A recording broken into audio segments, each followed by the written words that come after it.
Hello and good morning दोस्तों, स्वागत है आपका एक और नए ब्लॉग में। आज का मेरा दूसरा दिन है इस ट्रिप के साथ और आज हमारे को जाना है एक और नई लोकेशन पर। लेकिन उस लोकेशन पर जाने से पहले इस लोकेशन को मैं पूरी तरीके से जीना चाहता हूँ, क्योंकि मॉर्निंग में चारों तरफ वादियों को जो व्यू है वो आउटस्टैंडिंग है। सूरज देवता ने अपने दर्शन दे दिए हैं, मैं आपको दिखाता हूँ।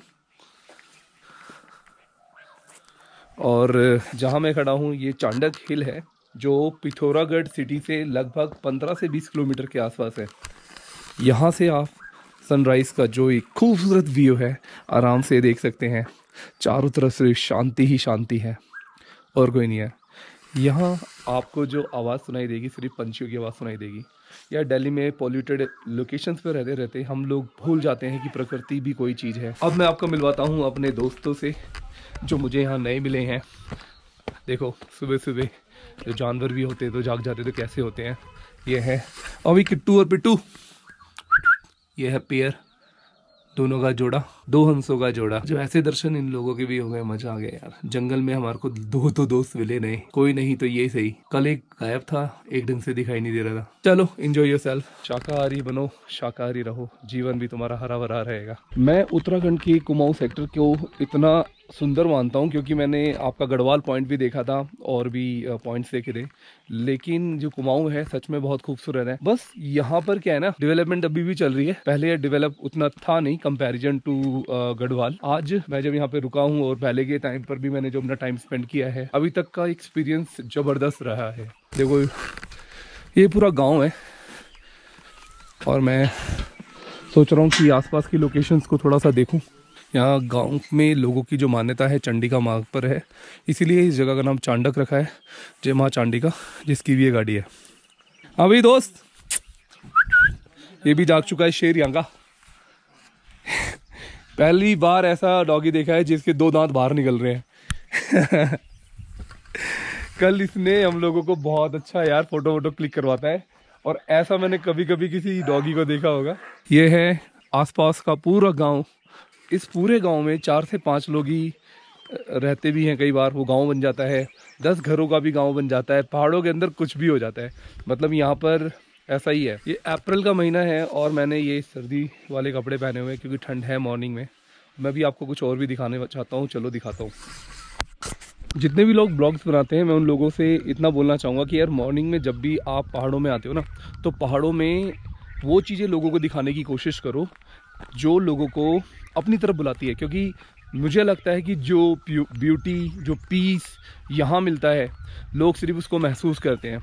आप इतनी कोशिश करो कि अगर वो आ नहीं सकते तो वो फील ले सकें हम लोगों की तरह। जैसे हम लोग घूमते हैं तो लोगों के लिए घूमते हैं, अपने लिए तो घूमते ही हैं, और जब भी उनको मौका मिले वो भी अपने घर से बस्ता टांगे और चल दिए। यहाँ आपको दिखाता हूँ, पहाड़ों के अंदर एक दुकान खुली हुई है, ठीक है। वो बच्ची सी लेडीज़ भी काम कर रही है, एक छोटी सी बच्ची भी मैंने भी यहाँ पर देखी थी।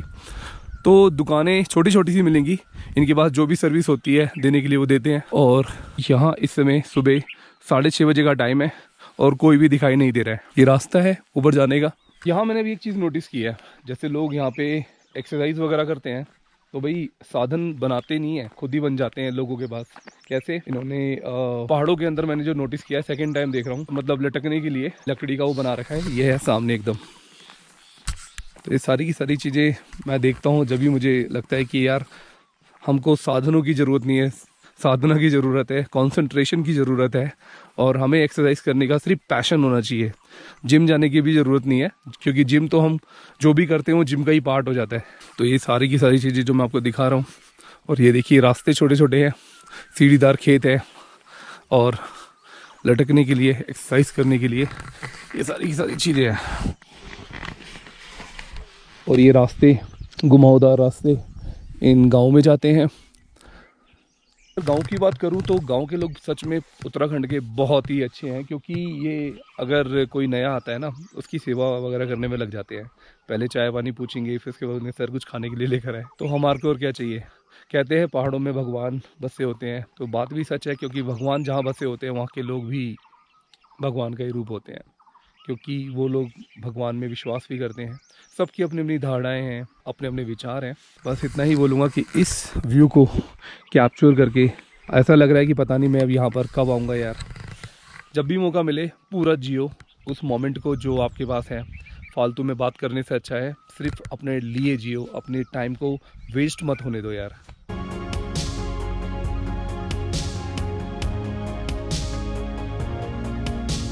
मैं इस समय अकेला यहाँ पर खड़ा हूँ और मैं सोच रहा हूँ कि मैं जितना अपने आप से बात करता हूँ मुझे खुशी होती है, अच्छा लगता है। I don't think I need more person to explore and all. Green island के अंदर जो ज़्यादातर बाहर के लोग आते हैं, घूम कर चले जाते हैं, वो आते हैं एक्टिविटी के लिए। और ये है वो साइकिलिंग वगैरह भी होती है, ये यहाँ से वहाँ तक, और यहाँ पर ये इस रस्सी पर चढ़कर वहाँ तक जाते हैं। जिप लाइन एक्टिविटीज़ वगैरह भी होती है। तो ये सारी की सारी चीज़ें यहाँ पर एक्टिविटीज़ का ही पार्ट है, लोग इसी को करने आते हैं। सबके चार्जेस अलग अलग है, लेकिन हम जैसे लोग जो ट्रिप करने के लिए आए हैं वो सारी एक्टिविटीज़ के साथ साथ एंजॉय करते हैं इस खूबसूरत नेचर को भी और यहाँ के खाने को भी। और भाई यहाँ का जो व्यू यहाँ से देखने को मिल रहा है सच में ज़बरदस्त है। आई मीन जितनी तारीफ़ की जाए उतनी कम है।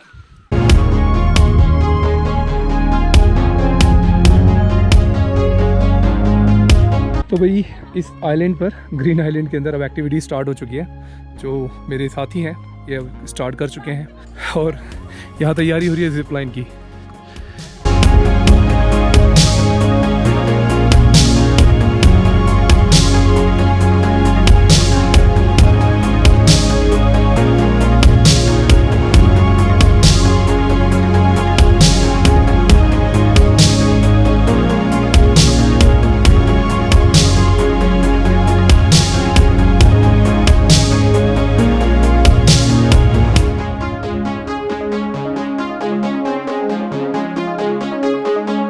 पिथौरागढ़ की इस लोकेशन को हमने मेमोरेबल बना दिया है अपने लिए, लाइफ टाइम के लिए। और ये जो लोग आए हैं नेक्स्ट टाइम कब आएंगे किसी को नहीं पता होता। ट्रिप अपने आप बनता है, हम इसको सिर्फ बनाते हैं।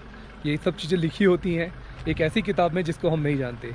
और चलते हैं, यहाँ से एक लंबा सफ़र होता है करना है। आज का ट्रैक है, आज का ट्रिप जो है हमारा वो है मुनस्यारी के लिए। अभी हमें यहाँ की आसपास की छोटी मोटी लोकेशंस है और एक ऐसे गांव में लेके जा रहा हूँ जहाँ पर एक खूबसूरत सा होटल बनने वाला है। तो आइए चलते हैं। तो दोस्तों एक बार फिर से आया हूँ उसी लोकेशन पर जहाँ मैं एक बार आया था। चांडक हिल से आगे एक गांव आता है डिगतौली। तो उस गांव के अंदर एक खूबसूरत सा होटल बन रहा है जो मैंने अपने पिछले ब्लॉग में दिखाया था। आज उसका कंस्ट्रक्शन कुछ इस टाइप का हो चुका है और दिखने में ही ये बहुत खूबसूरत है। ये जो होटल बन रहा है बहुत ही खूबसूरत लोकेशन में बन रहा है और पिथौरागढ़ से लगभग 20 किलोमीटर अंदर जाकर बन रहा है, क्योंकि वहाँ पर लोकेशन जो है मतलब भीड़ भाड़ वाली हो चुकी है। इनकी होटल पिथौरागढ़ में भी है, लेकिन इसी के अंदर एक मंदिर भी बना हुआ है।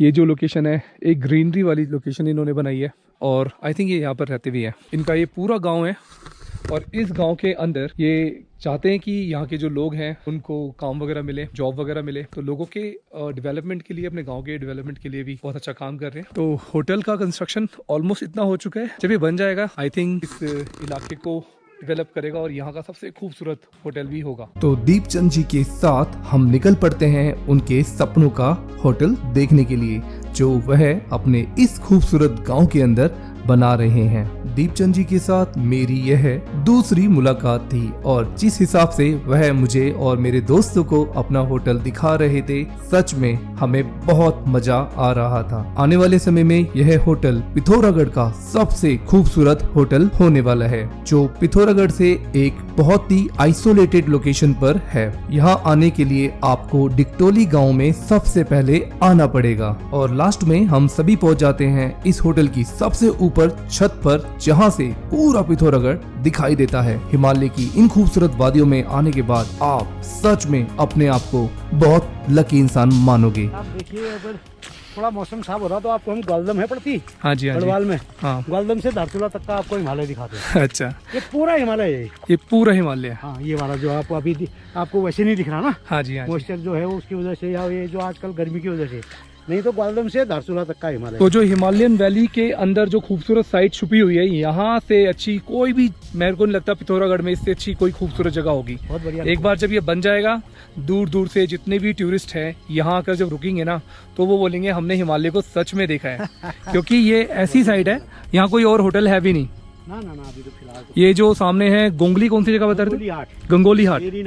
वेदीनाथ, चौकोड़ी, चकोरी। उसके बाद आया आपका उत्तर को आया, आप चले जाएंगे तो मुंशियारी चले जाएंगे। अच्छा अच्छा, मुंशियारी भी है। मुंशियारी धारचूला वाले इलाके में चले गए, यहाँ ग्वालदम वाला इलाका। ओके ओके ये बागेश्वर हो गया, इधर अल्मोड़ा आ गई। ओके ओके, पहाड़ों के पास पास ही है। बिल्कुल नजदीक। वहाँ अगर आज मौसम साफ होता तो आपको गंगोली हाट की बाजार दिखती सामने एकदम। Okay okay. पिथौरागढ़ के डिक्टोली गांव के इस खूबसूरत होटल को एक्सप्लोर करने के बाद हम निकल पड़ते हैं अपनी आगे के सफर के लिए, जो और भी खूबसूरत होने वाला था। तो मैं फाइनली एक लोकेशन पर और पहुंचा हूं जहां मैं पहले एक बार एक्सप्लोर कर चुका हूं। इस मंदिर का नाम है मस्तुमानु मंदिर। यहाँ का एक बहुत ही खूबसूरत मंदिर है ये, और बहुत ही खूबसूरत लोकेशन पर बना हुआ है। नवरात्र शुरू हो चुके हैं और मंदिर को बहुत ही अच्छी तरीके से डेकोरेट कर रखा है। माता रानी ने भी मुझे मौका दिया है इस मंदिर को दोबारा से एक्सप्लोर करने के लिए। तो आइए आपको लेकर चलता हूँ इस भगवान शिव के मंदिर में। आइए, ये यहाँ के शेर हैं, माता के शेर। जय माता दी। जय माता दी। तो मस्तुमानु टेम्पल में आप सभी दोस्तों का स्वागत है। और ये मंदिर बहुत कुछ बताता है, अपने इसके बारे में बहुत कुछ लिखा है यहाँ पर। मोस्टामानु मंदिर पिथौरागढ़ शहर की सबसे अधिक देखे जाने वाली जगहों में से एक है। यह मंदिर पिथौरागढ़ किले के पास स्थित है और मुख्य पिथौरागढ़ शहर से लगभग 6 किलोमीटर की दूरी पर है। यह मंदिर भगवान मोस्टा को समर्पित है, जिन्हें इस क्षेत्र का देवता माना जाता है। भगवान मोस्टा के भक्त दूर दूर तक यात्रा करते हुए यहाँ आते हैं और जश्न मनाने के लिए अगस्त सितंबर के महीने में यहाँ एक स्थानीय मेला भी आयोजित किया जाता है, जिसमें बड़ी संख्या में भक्त यात्री और पर्यटक आदि शामिल होते हैं। इस मंदिर का चारों तरफ का नजारा सच में बहुत ही खूबसूरत था, जहाँ हम सभी आनंद लेते हैं और मंदिर के अंदर पूजा अर्चना करने के बाद यहाँ कुछ समय बिताते हैं और पूरी तरीके से एंजॉय करते हैं। पिथौरागढ़ के इस खूबसूरत मंदिर को एक्सप्लोर करने के बाद और डिक्टोली के इस खूबसूरत गांव को एक्सप्लोर करने के बाद हम निकल पड़ते हैं अपने आगे के सफर के लिए। अब हम जा रहे हैं पिथौरागढ़ से मुंशियारी की तरफ, जो यहाँ से लगभग 130 किलोमीटर के डिस्टेंस पर है और हमें वहाँ तक पहुँचने में 4 से 5 घंटे का समय लगने वाला है। और रास्ते में हम देखते हैं पूरे पहाड़ों में आग ही आग और धुआं ही धुआं। हमें समझ नहीं आ रहा था कि एग्जैक्टली यहाँ क्या हो रहा है। हमें बताया गया कि यहाँ पर गांव के लोगों ने पहाड़ों में आग लगा रखी है, क्योंकि उन्हें यहाँ पर फसल उगाने में थोड़ी बहुत परेशानी होती है। पतझड़ के मौसम में यहाँ काफी सारे पत्ते झड़ जाते हैं, जिन्हें सिर्फ आग लगाकर ही हटाया जा सकता है। इसके बाद हम पहुँच जाते हैं मुंशियारी से 50 किलोमीटर पहले इन खूबसूरत वादियों में, जहाँ हमें इस खूबसूरती के दर्शन होते हैं। बगल में हमारे नदी बह रही थी और चारों तरफ का ये खूबसूरत दृश्य सच में देखने लायक था, जिसकी जितनी तारीफ की जाए उतनी कम है।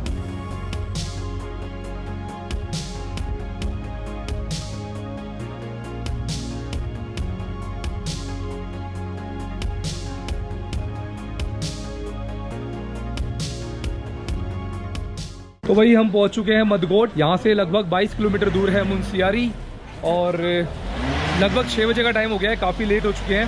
टाइम से पहुंचना था हमें। तो यहाँ बैडमिंटन खरीदने की प्लानिंग हो रही है। मिला भाई, मदगोट से होते हुए हमें पहुंचना है मुंशियारी, एक खूबसूरत से गांव सरमोली विलेज में। और इसके अंदर कितनी चाहत है इस चीज़ की, ये परचेज करके छोड़ेगा आज। तो भाई दोस्तों, फाइनली हम पहुंच चुके हैं मुंशियारी के सबसे खूबसूरत गांव में, एक बार फिर से सरमोली विलेज के अंदर। तो रात को हम पहुंचे हैं, थोड़ा लेट हो चुके हैं। अब टाइम है डिनर का, और यहाँ हमें मिल रहा है ऑर्गेनिक फूड, घर का बना हुआ। और वहाँ माता जी खाना बना रही है।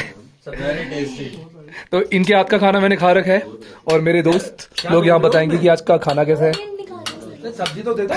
ये है दाल, और ये है भांग की चटनी, और ये सैलेड्स है, और सोयाबीन वाली सब्जी है। यही है ना? हाँ। तो देसी घर का खाना, इससे अच्छा कुछ भी नहीं हो सकता। और ये है यहाँ का शेर। भाई खाना कैसा है? बहुत टेस्टी। सच में ना?